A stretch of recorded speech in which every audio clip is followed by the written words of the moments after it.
ականատես եղանք հերթական անգամ սրբազանների ձերբակալման դեպքին, նախ ձեր որակումը այս ամենին։ Գիտեք, ես երեկվանից փորձում էի ինձ համար վերլուծել այս իրավիճակը եւ գիտեք, ես կարծում եմ, որ ոչինչ մեր կյանքում չի փոխվել։ Այս իշխանությունները իշխանազավթման պահից սկսած պատերազմ են հայտարարել եւ հիմա գրոհի են անցել ողջ սահմաններով, ողջ ճակատով, եթե համեմատում ենք, պատերազմական դրության հետ, եւ ասեմ, որ ուղղակի պատերազմի ստրատեգիան փոխել են իշխանությունները, հանձինս իրենց ղեկավարի, որովհետև այն հարձակումը, որի սկզբանե ինքը պլանավորել էր, հասկացավ, որ բավարար քանակով զորք չունի հավաքագրած, ամեն դեպքում ամեն մեկը չի, որ կկարողանա անցնել այդ ամենի միջով ու գնալ օրինակ հարձակվել Սուրբ Էջմիածնի վրա։ Եվ այդ պատճառով ստրատեգիան փոխել է եւ հասկանալի է, որ սրանք ճնշումներ են հենց անձամբ կաթողիկոսի նկատմամբ եւ փորձում է դնել այն իրավիճակում կաթողիկոսին, որպեսզի նա ինքնակամ հեռանա եւ վերջում հասկանալի է ինչ որակումներ ու ինչ մեկնաբանություն է տալու ղեկավարը Հայաստանի Հանրապետության, շատ պարզ է ինձ թվում է, պատերազմ է ուղղակի ողջ հանրությանը, ողջ հասարակությանը եւ այստեղ գիտեք ոչ թե քարոզչությանը, որը տանում է Նիկոլը, պետք է հակաքարոզչությամբ զբաղվել, այլ պետք է շատ վառ, այսպես սթափ գնահատել իրավիճակը եւ գործողությունները պետք է բխեն դրանից։ Այսօր անդրադառնալով հայ առաքելական եկեղեցու վրա հարձակմանը, ասաց, որ իր կողմից նման հարձակում չկա, նա չի պատրաստվում հարձակում գործել եւ ասաց, որ հայաստանյան առաքելական Սուրբ եկեղեցու թղթերում որևէ տեղ գրված չէ, որ կաթողիկոսի պաշտոնում գտնվող անձը եւ եկեղեցին նույնական են, որ arczepiskopos-ն ու եկեղեցին նույնական են։ Դե տեսեք, ես ասում եմ, չենք փոխել է ստրատեգիան։ Իրականում այո, փոխել է եւ ես էլ մի պահ հանդիպեցի, որ ասում է, որ ինքն էլ է լուրերից տեղեկացված եղել։ Գիտեք, եթե լիներ իրական, այսպես իրավական համակարգ Հայաստանի Հանրապետությունում, որևէ համակարգի ներկայացուցիչ պարզապես չէր գնա ու չէր ձերբակալի սրբազաններին ու քահանաներին, որովհետև այն պարզաբանումները, որ տալիս են փաստաբաններ, իդեպ ողջ օրը մենք թե դատարանում, թե տարբեր վայրերում ենք եղել, այդ իրականությանը ականատես ենք եղել։ Այսինքն այնտեղ չկա որևէ իրավական հիմք։ Տեսեք, փաստաբանները արձանագրում են, որ իրենք իրավաբանություն չեն կարողանում անել։ Չկա իրավաբանություն այս գործերի մեջ։ Այսինքն կա հստակ հրահանգ եւ այդ հստակ հրահանգով շարժվում են իրավապահ մարմինները։ Եվ իդեպ, ես կարծում եմ, որ որևէ մեկս այլևս պատահականությունների սկզբունքին չենք հավատում, Նիկոլի օրոք պատահականություն է արդյոք, որ բոլոր հոգեվորականներին սկսել է դատել նույն դատավորը օրինակ։ Չէ, սա էլ պատահականություն չէ, արդեն մարդը փորձառություն ունի, գիտի ոնց պետք է մանևրի, ոնց պետք է շինծու գործեր կարի հենց հոգեվորականների վրա, թե մեղադրող կողմը, թե դատավորը, որը հետագայում արդեն այդ կալանքի որոշումները կամ հետագա ընթացքը տանում է։ Սա հստակ պլանավորած մեխանիզմ է, որով առաջնորդվում է հենց Նիկոլը, ու հրահանգները հենց Նիկոլից են։ Գիտեք, անկախ նրանից ինքը ինչ է ասում, այս իրողության մեջ մենք ենք եւ ինքը շարժվում է այո Գեբելսի 10 կանոններից, բոլոր կանոններից օգտվելով, այստեղ մեկն է, սուտը կառուցվում է ճշտի փոքրիկ էլեմենտների վրա, մնացածը հորինվում է դրանց վրա։ Տիկին Հակոբյան քննչական կոմիտեի տարածած նկարներում երևում էին արծաթե ձուլակտորներ, փողեր, վառելիքի կտրոններ, եկեղեցում ինչու պետք է լիներ այդ ամենը։ Իսկ ինչու չպիտի լիներ։ Ես չեմ հասկանում, եկեղեցին կառույց է, այնպես ինչպես մնացած բոլոր նաև աշխարհիկ կառույցները այդ առումով, ֆինանսական առումով, ունեն իրենց ընթացիկ ծախսերը, ունեն ի վերջո իրենց հոգ են տանում եւ դա նորմալ է, որ եկեղեցում պիտի լինի եւ դրամական միջոցներ եւ այն միջոցները, որոնք հայտնաբերել են իդեպ փաստաբանները հայտարարեցին, որ այդ մասով որևէ մեղադրանք չկա առաջադրված, հետևաբար դա եւս հասարակության այսպես մանիպուլացնելու,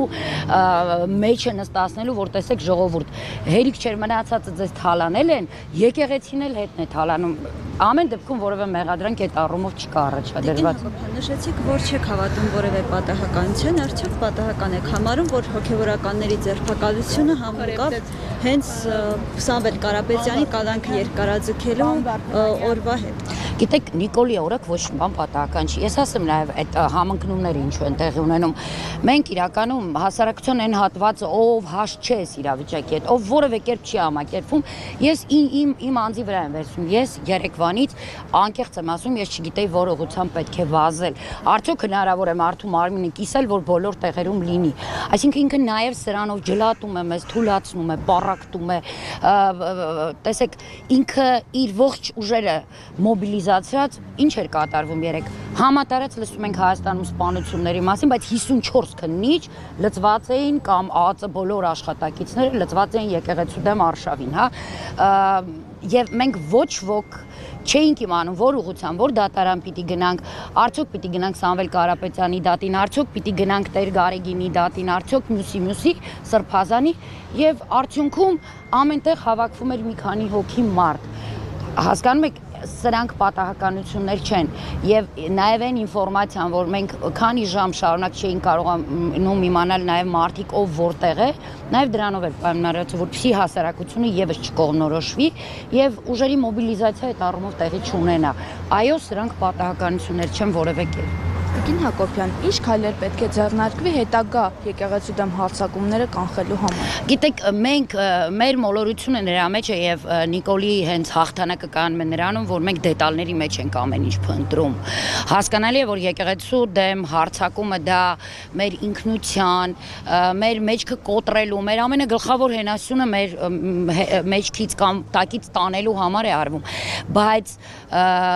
Նիկոլը ինքը սա եւս դիտարկում է որպես այսպես մի դրվագ եւ այդպիսի դրվագները բազմաթիվ են ցավոք սրտի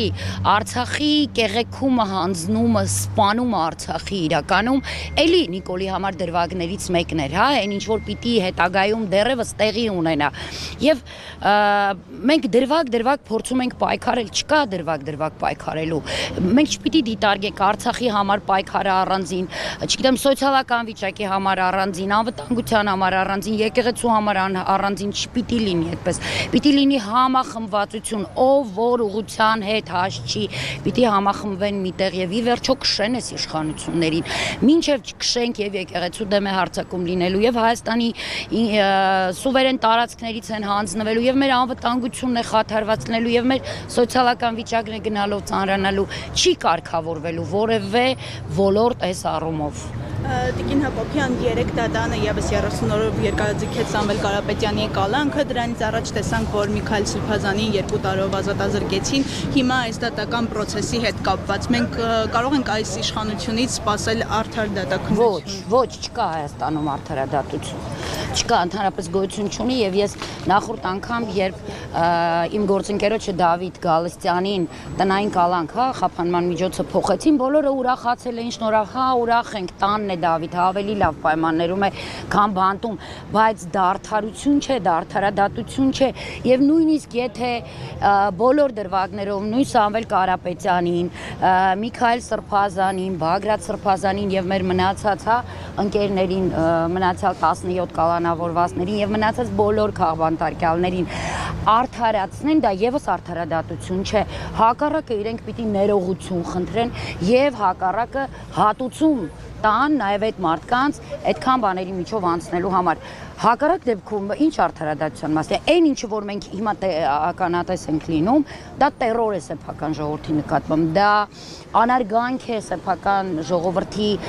եւ անցյալի եւ ներկայի եւ ապագայի կերտման համար։ Այստեղ չկա որևէ արդարադատություն ու իրավական համակարգի որևէ, չգիտեմ, նշույլ։ Իսկ Սամվել Կարապետյանի մասով դա ընդհանրապես աբսուրդի հասնող բան է։ Տեսեք, իրականում պատական չէ, թևավոր է դարձել արդեն այս միտքը, որ մենք ունենք 2 միլիարդ հատեր, 2 բարերար, դեռ հարուստ լինելը մի կողմ, բարերարներ, ովքեր իրոք այո, ողջ կյանքում